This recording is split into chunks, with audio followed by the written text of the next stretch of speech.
یہ جاہلیت کے زمانے میں بھی اس کو برائی سمجھا جاتا ہے. تو قرآن یہ کہتا ہے کہ جب مقابلہ ہو جائے تو پھر اب پیچھے ہٹنے کا سوال نہیں ہے، سوائے ان خاص حالات کے جن کا ذکر آگے خود باری تعالیٰ نے قرآن کریم میں فرمایا ہے. تو فثبتو، جم کر لڑو، اور وذکروا اللہ کثیرا، اور کثرت سے اللہ کا ذکر کرو. اس کو خاص طور پر اللہ تعالیٰ نے ذکر فرمایا، وذکروا اللہ کثیرا، کثرت سے ذکر کرو. ذکر کے اندر دونوں باتیں شامل ہیں، زبان سے اللہ تعالیٰ کا ذکر کرنا اور دل سے اللہ تعالیٰ کو یاد کرنا. اس کو ذکر لسانی کہا جاتا ہے، جو زبان سے کیا جائے، اور جو دل سے کیا جائے اس کو ذکر قلبی کہا جاتا ہے. دونوں ذکر ہیں، اور تعمیل اس حکم کی دونوں سے ہو جاتی ہے. لیکن یہاں دو تین باتیں قابل ذکر ہیں.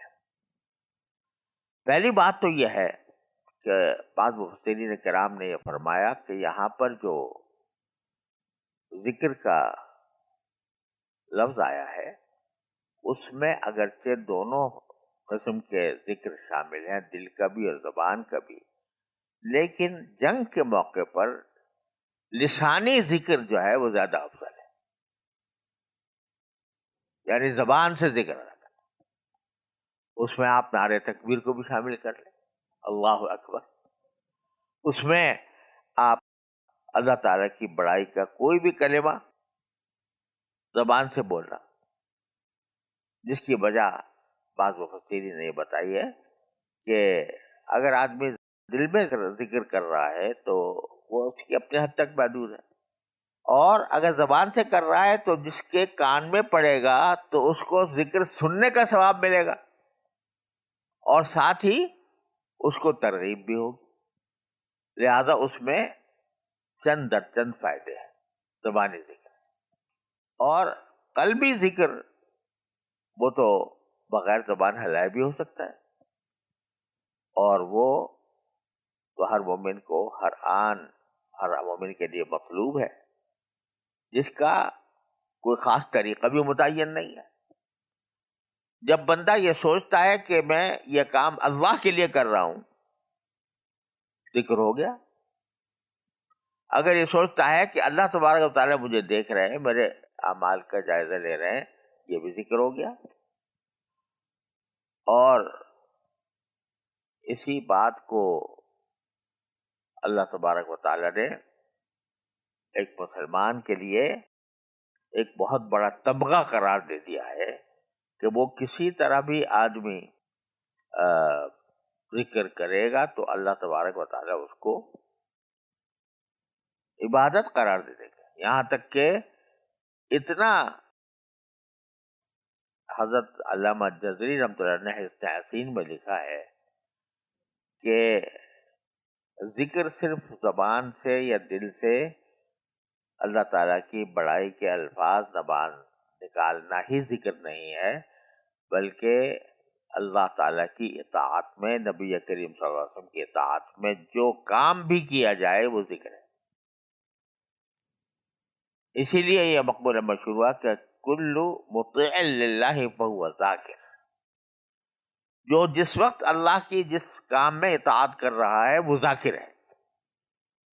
اسی لیے اللہ تعالیٰ فرمایا کثیرن، ذکر کیسے کرو؟ کثیرن، کثرت سے کرو. قرآن کریم میں بہت سی عبادتوں کا ذکر آیا ہے، کہیں کثیر کی قید نہیں لگائی، کہیں یہ نہیں کہا نمازیں کثرت سے پڑھو، کہیں یہ نہیں کہا روزے کثرت سے رکھو، کہیں یہ نہیں کہا کہ حج کثرت سے کرو، کہیں یہ نہیں کہا جہاد کثرت سے کرو، بلکہ جو مواقع ہیں ان کا ذکر کر دیا گیا ہے. نماز قائم کرو، زکوٰۃ ادا کرو، اور حج کرو اگر استطاعت ہو، لیکن کثرت سے کرو. یہ کسی اور عبادت کے ساتھ نہیں کہا، ذکر کے ساتھ کہا گیا. اور اس لیے کہا گیا ہے کہ ذکر ایسی چیز ہے کہ جو انسان کو صحیح راستے پر رکھتی ہے، اس کی انسان کو ہر لمحے ضرورت ہے. آدمی اگر بازار جا رہا ہے تو اس وقت اس کو ذکر کی ضرورت ہے. کیوں ضرورت ہے؟ کہ کہیں میں بازار کی رنگینیوں میں محو ہو کر کسی گناہ کا ارتکاب نہ کروں. گھر میں آ رہا ہے تو ذکر کی ضرورت ہے. اس لیے ضرورت ہے کہ گھر میں آنے کے بعد میں گھر والوں کے ساتھ خوش طبعی میں کوئی ایسا کام نہ کر بیٹھوں جو اللہ تعالیٰ کی رضا کے خلاف ہو. کسی سے ملاقات ہو رہی ہے، انسان سے ملاقات ہو رہی ہے، تو بھی ذکر کی ضرورت ہے کہ اس آدمی سے میں مل رہا ہوں، کہیں اس ملاقات میں مجھ سے اس کی کوئی حق تلفی نہ ہو جائے، یا اس پر میں اپنی بڑائی کا تو اظہار نہیں کر دوں اور مجھ سے کوئی گناہ سرزد ہو جائے. تو یہ فکر جو ہے کہ اللہ تبارک و تعالیٰ مجھے کسی مرحلے پر اللہ کی ناراضی میرے ساتھ نہ لگ جائے، یہ ذکر کثیر ہے. اور یہی وہ چیز ہے جو انسان کو گناہوں سے روکتی ہے، انسان کی زندگی کو اللہ کے احکام کے تابع بناتی ہے. اس لیے کثیرہ بذکروا اللہ کثیرہ، اور اس پر فرمایا لعلکم تفلحون. اگر یہ کام کرو گے، ایک کام یہ کہ ثابت قدم رہو، دوسرا یہ کہ اللہ کو کثرت سے یاد کرو، اللہ کا ذکر کثرت سے کرو، تو شاید تمہیں فلاح مل جائے گی. اب یہ شاید کا جو لفظ ہے بار بار قرآن کریم میں آتا ہے، اس کا ہم بسا اوقات ترجمہ تاکہ سے بھی کرتے ہیں کہ اس کا نتیجہ یہ ہوگا کہ تمہیں فلاح ملے گی. اب یہاں ایک بات قابل نظر ہے کہ گفتگو ہو رہی ہے جنگ کے سیاق میں، کہ دشمن کا مقابلہ ہے، اور دشمن کے مقابلے میں کیا طریقہ اختیار کرنا چاہیے. تو یہ طریقے بتائے گئے کہ ثابت قدم رہو، اللہ کا ذکر کرو. تو بظاہر سیاق کا تقاضا یہ تھا کہ یہ فرمایا جاتا کہ شاید تمہیں اس کے نتیجے میں تمہیں فتح ملے گی.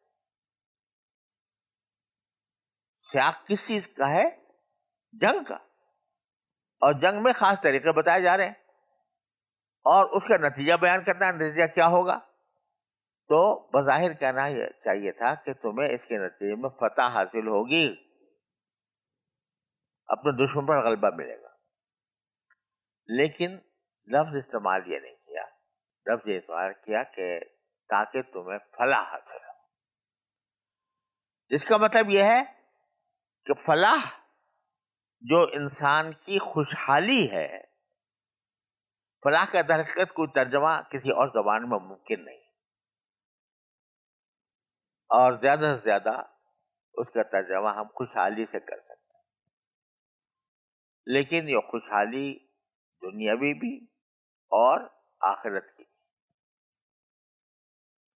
اور زیادہ تر آخرت کی خوشحالی کے لیے زیادہ استعمال ہوتا ہے.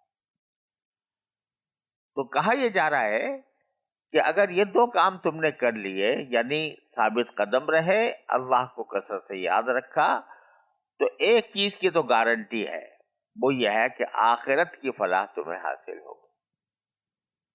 البتہ فتح، دشمن پر فتح بھی حاصل ہو، یہ ان الفاظ میں اس کی گارنٹی نہیں ہے. کیوں؟ اس لیے کہ بعض اوقات تمہاری فلاحی اس میں ہوتی ہے کہ تم اللہ کے راہ میں شہید ہو جاؤ. تو اللہ کے راہ میں شہید ہوگے تو فلاح تمہیں حاصل ہو. اگرچہ ظاہر میں وہ شکست نظر آ رہی ہے کہ دشمن نے مجھے مار دیا، قتل کر دیا، لیکن اللہ تعالیٰ کے ہاں وہ فلاح ہے. لا تقولوا لمن يقتل في سبيل الله اموات بل احیاء ولكن لا تشعرون. وہ زندگی ہے، وہ زندہ جاوید رہنے کا ایک طریقہ ہے جو اللہ تعالیٰ عطا فرماتے ہیں. لہذا فلاح چاہیے، اصل چیز وہ تمہیں حاصل ہوگی. بعض اوقات وہ اس طرح حاصل ہوگی کہ فتح بھی ہوگی دنیا میں اور ساتھ میں آخرت کا اجر اور ثواب بھی ملے. اور بعض اوقات اس طرح ہوگی کہ آخرت کا ثواب ملے گا، چاہے دنیا میں تمہیں یہ نظر آ رہا ہو کہ ہم شکست کھا گئے یا مغلوب ہو گئے. لہذا یہ جو کہا جا رہا ہے کہ ثابت قدم رہو اور اللہ کو کثرت سے یاد کرو، یہ اس لیے کہ یہ کام تمہارے ذمے فی نفسی ہی فرض ہیں اور اس پر آخرت کی فلاح موقوف ہے. دنیاوی فائدہ بھی اس سے حاصل ہو جائے، یہ اللہ تعالیٰ کی قبضہ قدرت میں ہے. وہ تمہیں فتح دے دے اور دشمن پر غالب کر دے یا کسی وقت اپنی مصلحت سے مغلوب کر دے. تو ایک تو یہ حکم دیا دو باتوں کا، ثابت قدم رہنا اور اللہ کو کثرت سے یاد کرنا. اگلی آیت میں فرمایا اطیعوا اللہ ورسولہ، اور اللہ اس کے رسول کی فرما برداری کرو. یوں تو ہر چیز میں باری تعالیٰ اور اللہ کے رسول صلی اللہ علیہ وسلم کی فرما برداری ہی اسلام کا دوسرا نام ہے اور اسلام کے لیے لازمی ہے. لیکن جنگ کے موقع پر، جہاد کے موقع پر، جب دشمن سے لڑائی ٹھنی ہوئی ہے تو اس میں بھی ضرورت ہے اللہ اور اس کے رسول کے اطاعت کی. کیوں؟ اس لیے کہ جب جنگ ہوتی ہے تو اس جنگ کے اندر بعض لوگ جو ہیں وہ بزدلی دکھاتے ہیں، یعنی جس بہادری کے ساتھ لڑنا چاہیے اس بہادری سے نہیں لڑتے. اور بعض بہادری سے آگے بڑھ کر اتنے جذباتی ہو جاتے ہیں کہ اس کو اصطلاح میں تحور کہا جاتا ہے. یعنی جس بہادری کا تم سے حکم نہیں دیا گیا وہ تم نے خود اپنی طرف سے جذبات میں آ کر وہ بہادری اختیار کر لی. تو گویا جنگ کے اندر بھی دشمن کے ساتھ مقابلے میں بھی افراط اور تفریط دونوں چیزیں ہوتی ہیں. تفریط یہ ہے کہ بزدلی کا مظاہرہ کیا، جہاں آگے بڑھ کر حملہ کرنا چاہیے تھا وہاں آگے بڑھ کر حملہ نہیں کیا،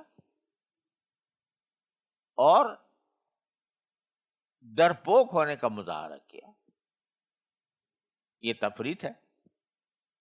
اور افراط یہ ہے کہ جتنا بہادری کا مطالبہ اللہ اس کے رسول نے کیا تھا اس سے آگے بڑھ گئے.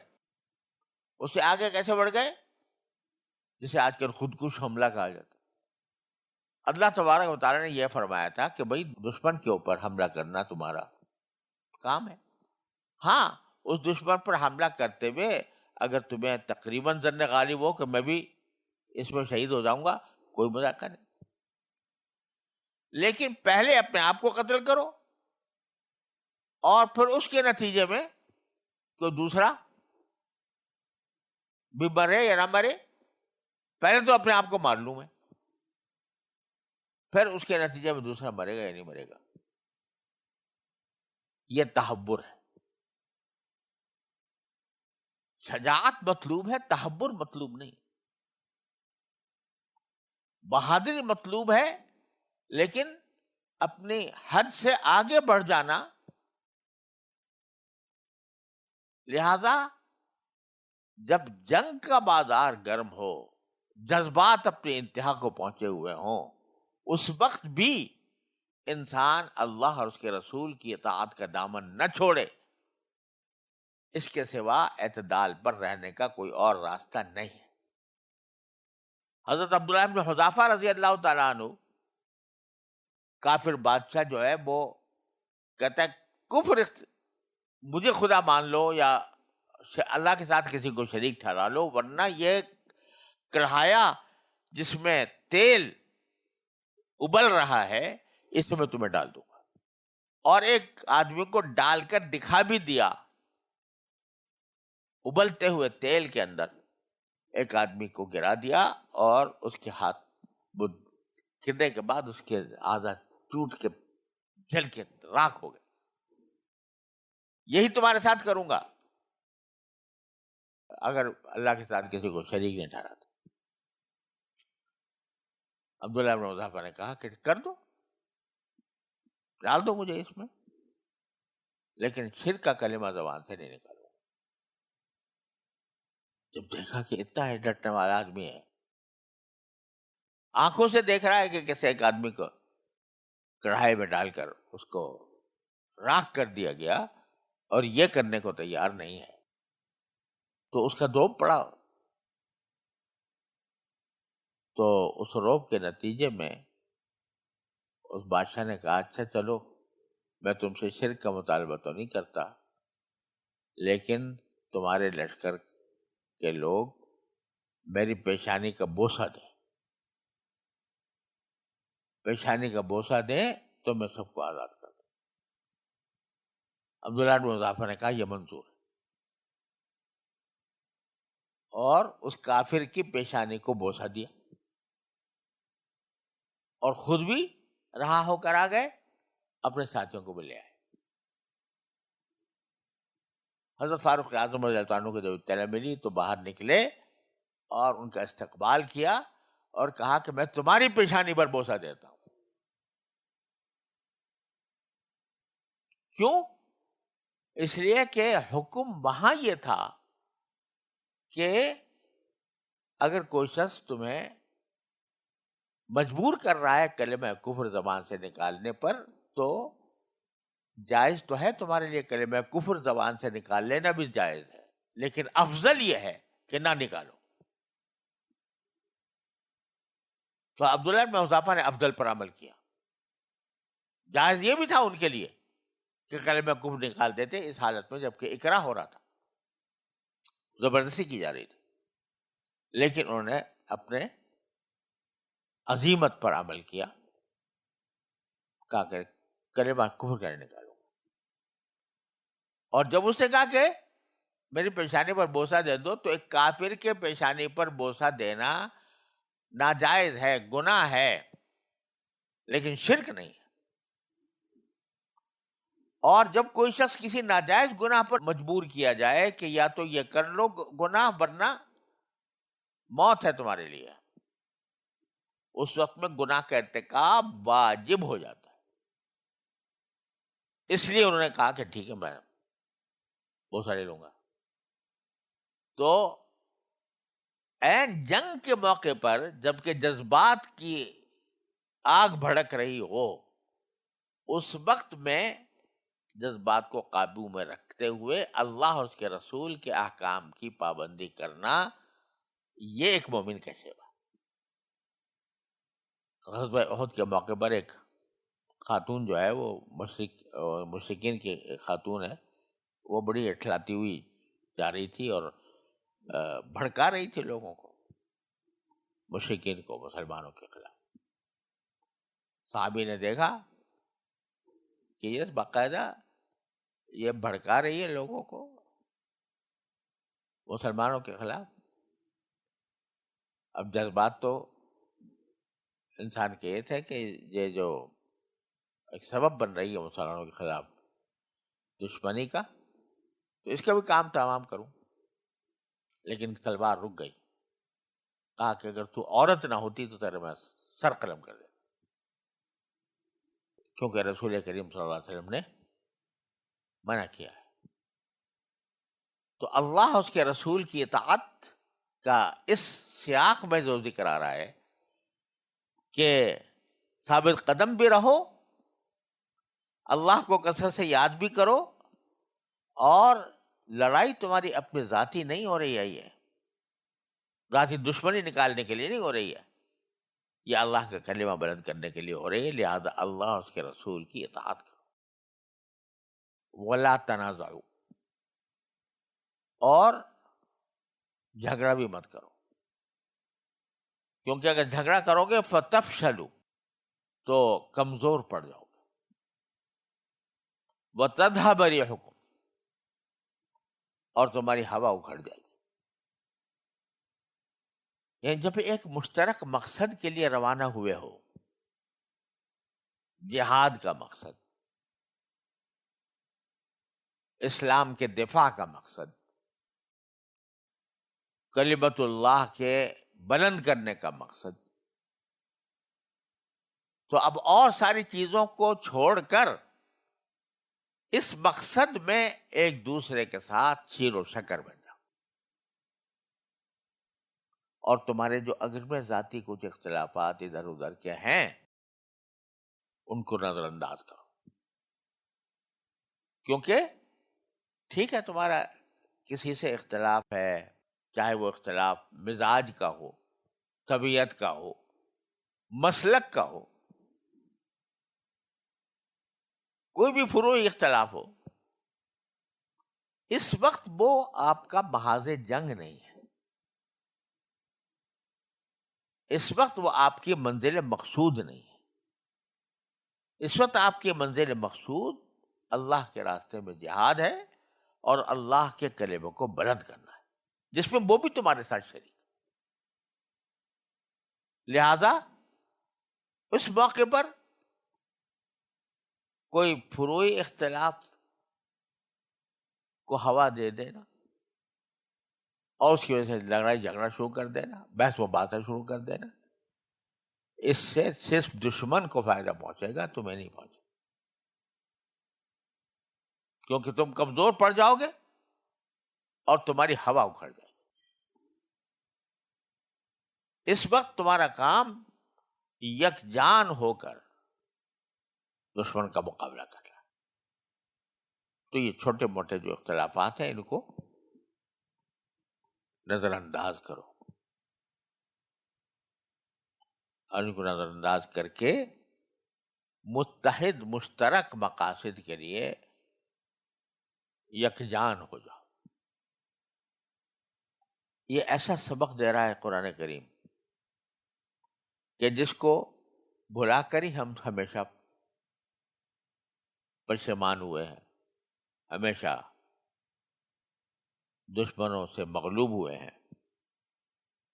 اور دشمن کو بھی یہ راز پتا ہے کہ اگر مسلمانوں کو کمزور کرنا ہے تو واحد راستہ ان کا یہ ہے کہ ان کے درمیان یہ اختلافات پیدا کر کے ان کے درمیان لڑائیاں کر دو. کبھی قومی لسانی بنیاد پر، یہ عرب ہے، یہ عجم ہے، یہ افریقی ہے، یہ ایشیائی ہے، یہ پٹھان ہے، یہ پنجابی ہے، یہ ہندوستانی ہے، یہ فلانا ہے، اور اس کی بنیاد پر بنا دو، گروہ میں تقسیم کر دو. اور کبھی یہ دیوبندی ہے، یہ بریلوی ہے، یہ سلفی ہے، یہ اہل حدیث ہے، اس سے کر دو. تو نتیجہ کیا کہ الحاد کا طوفان عالم اسلام پر حملہ آور ہے، اور ہم اس پہ بحث کر رہے ہیں کہ حضور اقدس صلی اللہ علیہ وسلم کا سایہ تھا یا نہیں تھا. اس پر بحث کر رہے ہیں کہ نبی کریم صلی اللہ علیہ وسلم کی اور شہداء کی جو حیات ہوتی ہے وہ حیات کی کنہ کیا ہے، جس کا نہ آخرت میں کبھی سوال ہوگا نہ کہیں، اس پر نجات موقوف. دشمن حملہ آور ہے اپنے پورے ساز و سامان کے ساتھ، اور اس کے مقابلے میں ہمارے پاس وہ اسلحہ نہیں ہے جس سے اس کا مقابلہ کیا جائے اور آپس میں ایک دوسرے کے ساتھ لڑیں. قرآن یہی کہتا ہے وَلَا تَنَازَعُوا فَتَفْشَلُوا، آپس میں جھگڑو گے تو کمزور پڑ جاؤ گے. فشل یفشل فشلن، اس کا ایک معنی ہوتا ہے ناکام ہو جانا، کسی کوشش کا ناکام ہو جانا. انسان کی طرف اس کی نسبت ہوتی ہے تو اس کے معنی ہوتے ہیں اس کا کمزور پڑ جانا. تو جب جھگڑا ہو گیا آپس میں تو دشمن کے مقابلے میں تو کمزور پڑ گئے. وَتَذْهَبَ رِيحُكُمْ، اور تمہاری لفظی ترجمہ یہ ہے کہ تمہاری ہوا چلی جائے گی. اتفاق سے اس کا بہترین بامحاورہ ترجمہ ہمارے یہاں موجود ہے، ہوا اکھڑ جائے گی، جس کو اکھڑ جائے گی. ورنہ ریح کا جو لفظ ہے یہ عربی زبان میں کسی کی شان و شوکت کو ظاہر کرنے کے لیے ہوتا ہے، اور اس معنی میں بکثرت استعمال ہوا ہے. شان، شوکت، دروب اور فتح یابی تو اس معنی میں آتا ہے. اور ہمارے اردو کے اندر بھی جب کہتے ہیں ہوا اکھڑ گئی، اس کے معنی کیا ہے؟ اس کے معنی یہ ہے کہ اس کا جو ایک روب دبدبا ہے وہ ختم ہو گیا.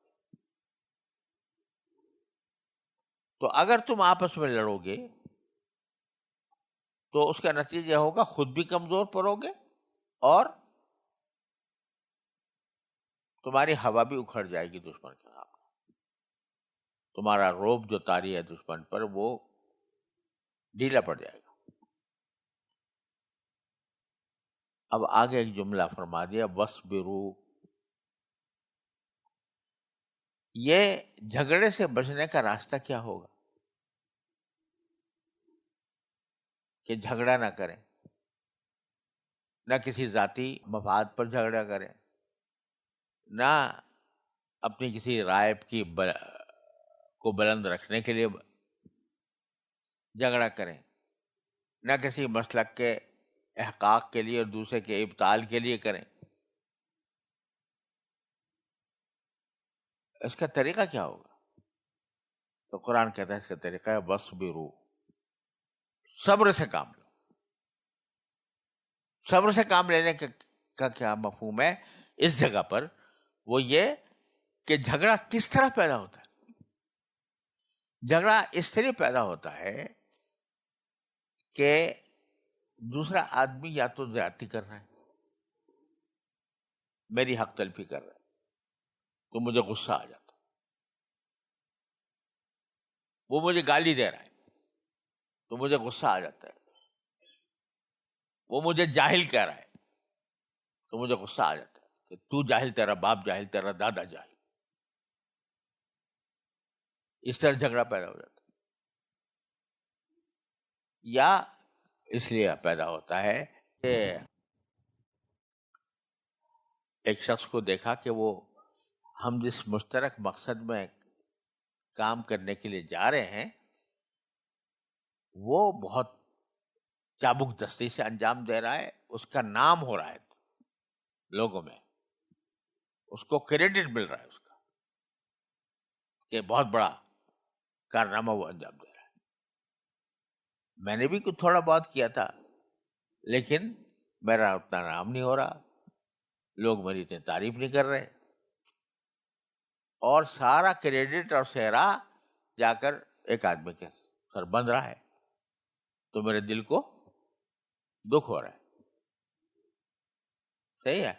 اس دکھ کی وجہ سے بعض اوقات میرا دل چاہتا ہے کہ منہ نوچ اس آدمی کا جو مجھ سے کہیں آگے بڑھ گیا.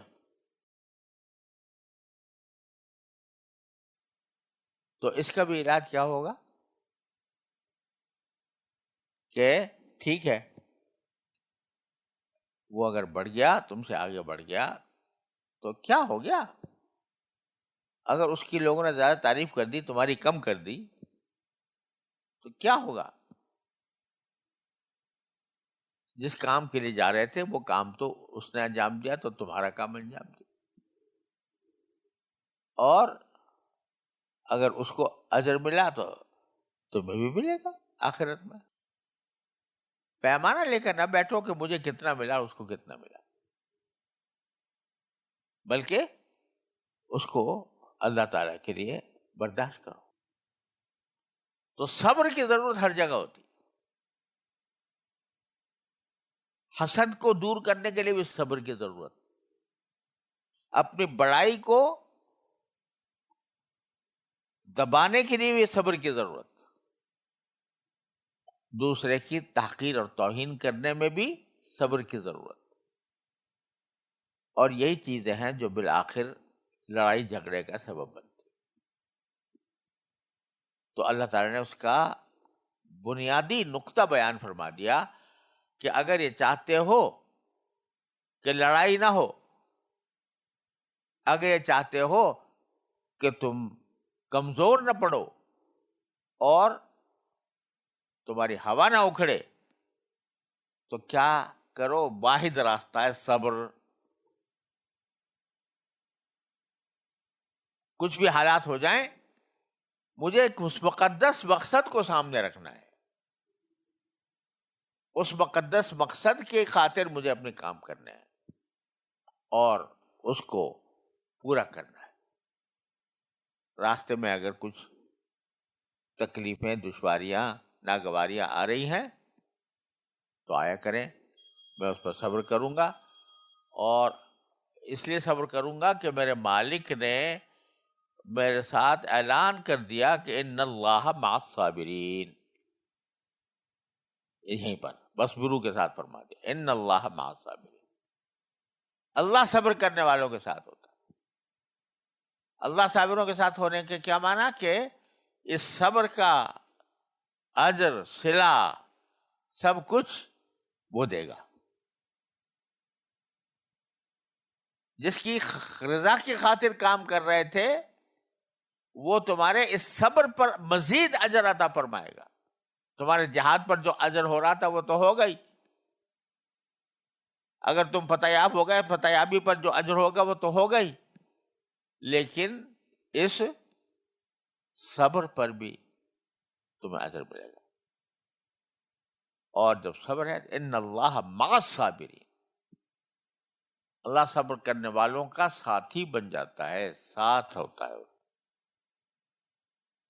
لہذا گھاٹے کا کہیں بھی کوئی سودا نہیں. تو خلاصے کیا نکلا کہ اللہ کے راستے میں جہاد کرنے کے لیے جو چند اصول قرآن نے بیان فرمائے: ایک، ثابت قدمی; دوسرے، اللہ کو کثرت سے یاد کرنا; تیسرے، اللہ اس کے رسول کی اطاعت کرنا; چوتھا، جھگڑوں سے پرہیز کرنا; اور صبر سے کام لینا. یہ 5 نسخے ہیں جو اللہ تعالیٰ بتا رہے ہیں کہ اب غزوہ بدر کے اندر تو ہم نے ملائکہ سے بھی مدد کر دی، ہم نے تمہیں گھر قیادت کے طور پر بھی بہت سے معجزے دکھا دیے، اس کے نتیجے میں فتح ہو گئی. اب ہر جگہ ضروری نہیں ہے کہ سارے کام ہوں، تمہیں خود تیار ہونا ہوگا، اور خود تیار ہونے کے لیے یہ 5 نسخے اپنانے ہوں گے. یہ مثبت بات تھی. آگے اس چیز کا ذکر ہے جس سے پرہیز کرنے کی ضرورت ہے، وہ اگلی آیت میں انشاءاللہ اگلی آیت کی تشریح میں بیان ہوگا.